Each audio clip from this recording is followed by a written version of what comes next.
నమస్కారం, నా పేరు బాలా. బీసీఎన్ న్యూస్ కి స్వాగతం. ముందుగా ముఖ్య అంశాలు. ఉండి మండలం మహదేవపట్నంలో వైభవంగా అమ్మవార్ల జాతర. మహిళల ఆధ్వర్యంలో వైభవంగా నిర్వహించిన లలితా సహస్రనామ పారాయణం.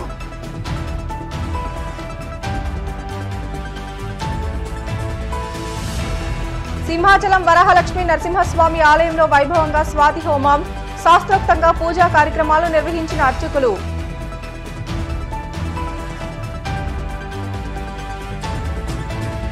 24 నుంచి 10th ఇంటర్ సప్లిమెంటరీ పరీక్షలు ఏర్పాట్లపై అధికారులకు దిశానిర్దేశం చేసిన కాకినాడ కలెక్టర్ నివాస్.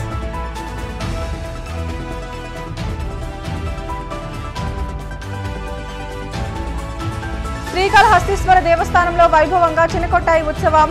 పగడాల చెట్టు కింద కొలువుదీరిన స్వామి అమ్మవార్లు.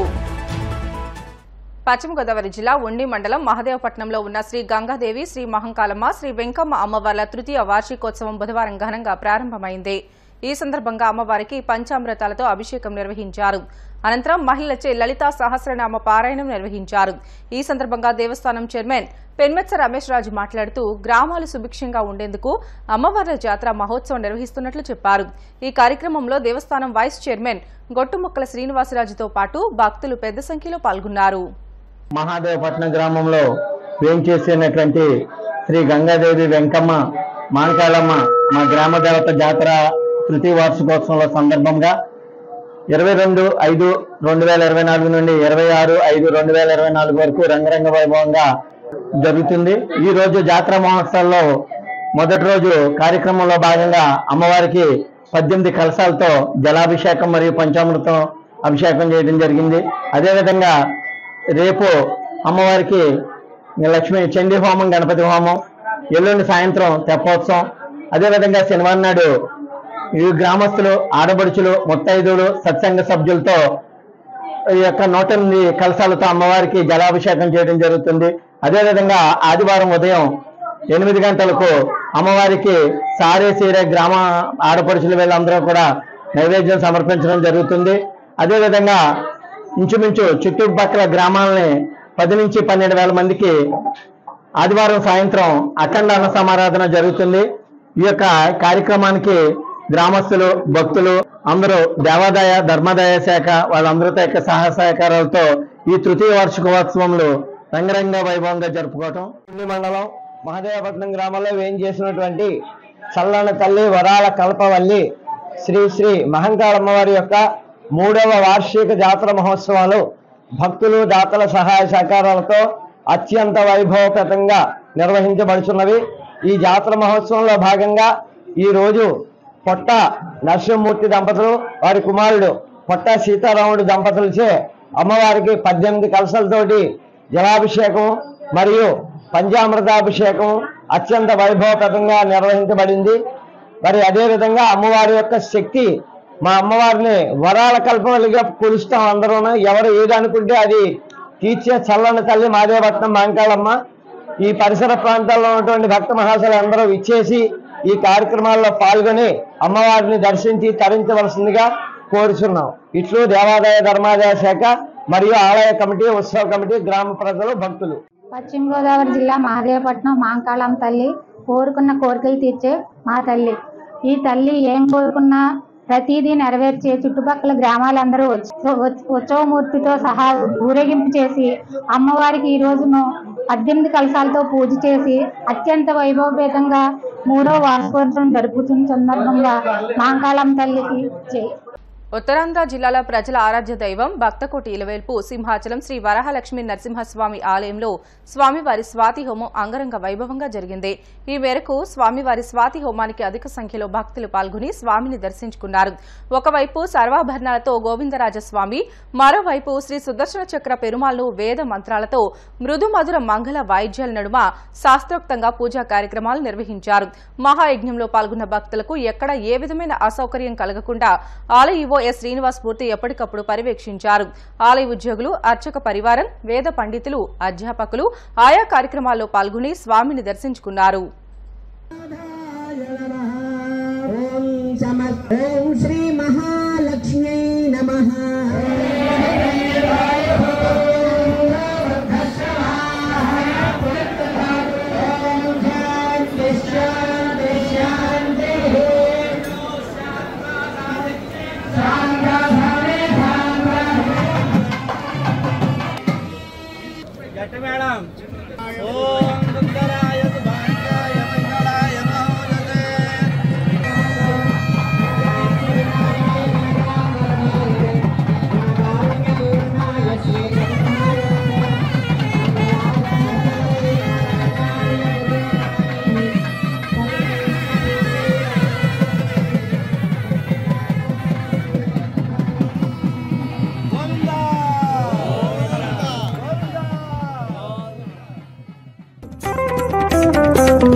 ఆరోగ్యశ్రీని అనారోగ్యశ్రీగా మార్చిన ఘనత సీఎం జగన్మోహన్ రెడ్డిదే అని టీడీపీ మాజీ మంత్రి దేవినేని ఉమామహేశ్వరరావు ఎద్దేవా చేశారు. ఆసుపత్రులకు 1500 కోట్ల బకాయిలు చెల్లించకుండా అస్మదీయ కాంట్రాక్టర్లకు సమర్పించుకున్నారని పేర్కొన్నారు. మంగళగిరి టీడీపీ కేంద్ర కార్యాలయంలో ఆయన మీడియాతో మాట్లాడుతూ ఆరోగ్యశ్రీ బకాయిలపై ప్రభుత్వం స్పందించడం లేదని, ఒప్పందం ప్రకారం 15 రోజుల్లో చెల్లించాల్సిన బిల్లులు 15 నెలలుగా పెండింగ్ లో ఉన్నాయని అన్నారు. దీంతో ఆసుపత్రులు ఆరోగ్యశ్రీ సేవలను నిలిపివేశాయని అన్నారు. అడ్మినిస్ట్రేషన్ ఆసుపత్రులు, మానిటరింగ్ ఆసుపత్రులు అంటూ అర్థం కాకుండా చేస్తారని, ఈ ఆసుపత్రి కమిటీల కీలక బాధ్యతలను కోడికత్తి వ్యవహారంలో చికిత్స అందించిన వైద్యుడికి అందించారని ఆరోపించారు. ఆయన సిఫారసు చేసిన ఆసుపత్రులకు బిల్లులు చెల్లించి వాటిలోనూ కమిషన్లు తీసుకుని దోపిడీకి పాల్పడ్డారని పేర్కొన్నారు. ఆరోగ్యశ్రీ అమల్లో కూడా జగన్ నాటకమే. ఈరోజు ఆరోగ్యశ్రీ సేవలో నిలిపివేస్తామని నెట్వర్క్ హాస్పిటల్స్ అన్నీ కూడా 1వ నోటీసు, 2వ నోటీసు, 3వ నోటీసు దాకా వచ్చాయి. రేపు నుంచి రాష్ట్రంలో 26 జిల్లాల్లో ఆరోగ్యశ్రీ సేవలు బంద్ అవుతాయని నెట్వర్క్ హాస్పిటల్స్ అన్ని ప్రకటించినప్పటికి కూడా చీఫ్ సెక్రటరీ జవహర్ రెడ్డికి వైజాగ్ చుట్టూ తిరగటంలో ఉన్న శ్రద్ధ నెట్వర్క్ హాస్పిటల్స్ ఆరోగ్యశ్రీ డబ్బులు విడుదల చేయటంలో చిత్తశుద్ధి కనపట్ల. జగన్ రెడ్డికి పేదవాళ్ళ ఆరోగ్యం మీద ఉన్న కపట ప్రేమ, నాటకం ఇవన్నీ కూడా బట్టబయలవుతా ఉన్నాయి. ఆగస్టు 2023 నుంచి ఇప్పటిదాకా 1500 కోట్లు పేద మధ్యతరగతి కుటుంబాలు ఏదైతే ఆరోగ్యశ్రీ సేవలు ఉపయోగించుకుంటారో ఆ డబ్బులు కట్టడానికి, బటన్ నొక్కటానికి మీకు తీరిక లేదంటే 15 నెలలుగా మీ బడాయి కబుర్లు ఎవరో చెప్తారని నేను జగన్ రెడ్డిని ప్రశ్నిస్తున్నా ఉన్నాను. 15 నెలల నుంచి ఆరోగ్యశ్రీ హాస్పిటల్స్కి 1500 కోట్లు బకాయిలు పెట్టి పేదల మధ్యతరగతుల ఆరోగ్యం గురించి, వాళ్ళ జబ్బుల గురించి మొన్న మీ ప్రచార కార్యక్రమాల్లో మీరు మాట్లాడిన మాటలో ఇవాళ ఎవరు సమాధానం చెప్తారు? ఈ మంత్రులు, ఎమ్మెల్యేలు కానీ, లండన్లో ఉన్న ముఖ్యమంత్రి చెప్తాడా? వైజాగ్ చుట్టూ తిరుగుతా ఉన్న చీఫ్ సెక్రటరీ జవహర్ రెడ్డి చెప్తాడా? దగ్గర తెలుగుదేశం ప్రభుత్వంలో ఎన్టీఆర్ ఆరోగ్య సేవల కింద అప్పటికప్పుడే క్లెయిమ్ రాగానే 70% నిధులు విడుదల చేసేవాళ్ళం.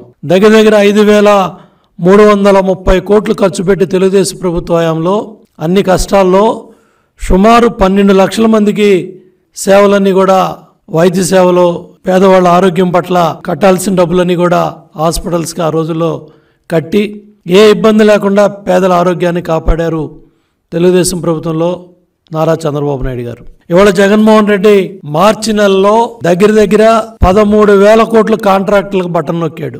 పేదలకు ఇవ్వాల్సిన పెన్షన్ డబ్బులు కూడా ఏప్రిల్లో 3 రోజులు 4 రోజులు డబ్బులు అందక కూడా ఇబ్బంది పడ్డారు. మే నెలలో కూడా అదే జరిగింది తంతు. అటువంటిది మే 17న మీరు నొక్కిన 4,000 కోట్ల బటన్ నొక్కుల్లో 2,000 కోట్లు కాంట్రాక్టర్లకు వెళ్ళాయి. దగ్గర 15,000 కోట్లు మీ అస్మదీయులకి, మీ ఎమ్మెల్యేలు, మంత్రులు, కాంట్రాక్టర్లు, అస్మదీయులకి, కాంట్రాక్టర్లకి, ఏజెన్సీలకు కట్టడానికి 15,000 కోట్లు ఉన్నాయి.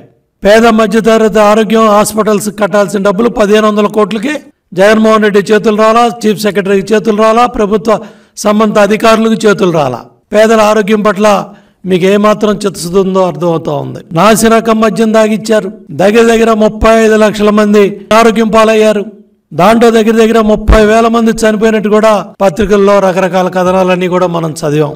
ఇవాళ మీరు ఈ హాస్పిటల్స్కి డబ్బులు ఆపి మీ కాంట్రాక్టర్లకి, మీ ఏజెన్సీలకి డబ్బులు నొక్కుంటా ఉన్నారంటే మీ చిత్తశుద్ధి ఏంటో రాష్ట్ర ప్రజలకు అర్థమవుతుందని చెప్పి కూడా నేను తెలియజేస్తా ఉన్నాను. ఇవాళ మీరు అడ్మినిస్ట్రేటివ్ హాస్పిటల్స్ ఏమో 13 అంటారు, మానిటరింగ్ హాస్పిటల్స్ ఏమో 26 అంటారు. మొత్తం అర్థం కాకుండా వైద్య ఆరోగ్య రంగాన్ని మీ అధికారులు మీరు కలిసి కోడికత్తి డాక్టర్కి ఆంధ్రప్రదేశ్లో హాస్పిటల్ కమిటీలకు చైర్మన్గా పెట్టి మీ కోడికత్తికి గాయానికి కుట్లేశారని 1000 కోట్లు పైగా కోడికత్తి డాక్టర్కి చైర్మన్గా పెట్టి ఆయనకు ఖర్చు పెట్టే విధంగా 1000 కోట్లు ప్రభుత్వ డబ్బుని, కేంద్ర రాష్ట్రాలు ఇచ్చిన డబ్బుని ఆ విధంగా దుర్వినియోగం చేసింది కూడా పత్రికల్లో, ప్రజల్లో చర్చ జరుగుతూ ఉన్నాయి. దీనికి సమాధానం చెప్పరు. దీనికి సమాధానం చెప్పే పరిస్థితి లేదు. ఇవాళ దగ్గర ఏదైతే మీ అస్మదీయులకి మీ కోడికత్తి డాక్టర్ రికమెండ్ చేసిన నెట్వర్క్ హాస్పిటల్స్, అది హైదరాబాద్ అవ్వచ్చు, బెంగళూరు అవ్వచ్చు, మెడ్రాస్ అవ్వచ్చు, మీకు నచ్చిన హాస్పిటల్స్లో ముఖ్యమంత్రి కార్యాలయం బిల్లులు క్లియర్ చేస్తే వాటిల్లో కూడా పర్సంటేజీలు, వాటిల్లో కూడా దోపిడీ. మీరు ఎచ్చుగా బడాయిగా చెప్పుకునే ఇవాళ కట్టే హాస్పిటల్స్లో ఇన్ఫ్రాస్ట్రక్చర్ మెడికల్ కాలేజీ బిల్డింగుల్లో కూడా 300 కోట్లు కమిషన్లు దండుకున్నారంటే ఆ డబ్బులు కట్టినా ఇవాళ ఆరోగ్యశ్రీ హాస్పిటల్స్లో వైద్య సేవలు ఆగుండేవి కాదు. పశ్చిమ గోదావరి జిల్లాలో ఉండి ఆచంట ప్రభుత్వ ఐటీఐ కళాశాలతో పాటు 16 ప్రైవేట్ ఐటీఐ కళాశాలలో ప్రవేశాలకు దరఖాస్తులు స్వీకరిస్తున్నట్లు ఐటీఐ కళాశాలల జిల్లా ప్రధాన అధికారి వేగేశ్న శ్రీనివాసరాజు తెలియజేశారు. మే 9న ప్రారంభమైన దరఖాస్తుల స్వీకరణ ప్రక్రియ జూన్ 10వ తేదీ వరకు కొనసాగుతుందని తెలిపారు. ఆసక్తి గల విద్యార్థులు ఆన్లైన్లో గానీ నేరుగా గానీ అర్జీలను అందజేయాలని తెలియజేశారు. విద్యార్థులు ఉండి ఆచంట ప్రభుత్వ ఐటీఐ కళాశాలలో తమ ధ్రువపత్రాలు పరిశీలనకు జూన్ 10వ తేదీ సాయంత్రం 5 గంటలలోపు తప్పనిసరిగా హాజరై రసీదు పొందాలని స్పష్టం చేశారు. పశ్చిమ గోదావరి జిల్లాలో ఈ విద్యా సంవత్సరంలో ఉత్తీర్ణులైన 10వ తరగతి ఉత్తీర్ణులైన విద్యార్థులందరికీ శుభాకాంక్షలు. మన జిల్లాలో 2 గవర్నమెంటు 16 ప్రైవేట్ ఐటీఐలు ఉన్నాయి. ఉపాధికి కల్పించడంలో ఐటీఐలు ప్రముఖ పాత్ర పోషిస్తున్నాయి. వివిధ రంగాలను ఎంచుకునేటప్పుడు ఐటీఐని కూడా ప్రతి ఒక్కరూ ఈ కోర్సులు చేసి మంచి ఉపాధి మరియు మంచి భవిష్యత్తు పొందాలని నేను కోరుకుంటున్నాను. ప్రతి ఒక్కరూ కూడా ఏదన్నా వచ్చే నెల 10వ తారీఖు లోపు ఆన్లైన్లోనే రిజిస్ట్రేషన్ చేయించుకోవచ్చు, లేదా నేరుగా మా శిక్షణా సంస్థకు వచ్చి ఆన్లైన్లో రిజిస్ట్రేషన్ చేసుకుని ఏదన్నా ఈ సందేహాలు ఉంటే మా దగ్గర ప్లేస్మెంట్ సెల్లో మీ సందేహాలని నివృత్తి చేస్తారు, గైడెన్స్ కూడా ఇస్తారు. అందువల్ల జిల్లాలోని ఆసక్తి గల అభ్యర్థులందరూ ఈ మంచి అవకాశాన్ని ఉపయోగించుకుని కళాశాల సమయంలోనే వచ్చి తల్లిదండ్రులు కూడా వారి ఏదైనా డౌట్స్ ఉంటే క్లియర్ చేసుకోవచ్చు. 10th ఇంటర్మీడియట్ అడ్వాన్స్డ్ సప్లిమెంటరీ పరీక్షలను ఈ నెల 24వ తేదీ నుంచి సజావుగా నిర్వహించేందుకు అవసరమైన ఏర్పాట్లు సమగ్రంగా చేపట్టాలని కాకినాడ జిల్లా కలెక్టర్ జె నివాస్ అధికారులను ఆదేశించారు. కలెక్టరేట్ కోర్టు హాల్లో ఇంటర్మీడియట్ 10th అడ్వాన్స్డ్ సప్లిమెంటరీ పరీక్షల నిర్వహణపై కోఆర్డినేషన్ సమావేశం కలెక్టర్ జె నివాస్ అధ్యక్షతన జరిగింది. ఈ సందర్భంగా ఆయన మాట్లాడుతూ 10వ తరగతి అడ్వాన్స్డ్ సప్లిమెంటరీ పరీక్షలు ఈ నెల 24వ తేదీ నుంచి జూన్ 3వ తేదీ వరకు ఉదయం 9:30 నుంచి మధ్యాహ్నం 12:45 వరకు జరుగుతాయని తెలియజేశారు. ఈ పరీక్షలకు మొత్తం 7,915 మంది విద్యార్థులు హాజరు కానుండగా వీరి కోసం జిల్లా వ్యాప్తంగా 29 పరీక్షా కేంద్రాలు ఏర్పాటు చేసినట్లు తెలిపారు. వేసవి ప్రతికూల వాతావరణ పరిస్థితుల దృష్ట్యా అన్ని పరీక్షా కేంద్రాల్లో తాగునీరు, ప్రథమ చికిత్స అందుబాటులో ఉంచాలని మున్సిపల్ కమిషనర్లు డిఎంహెచ్ఓలకు సూచించారు.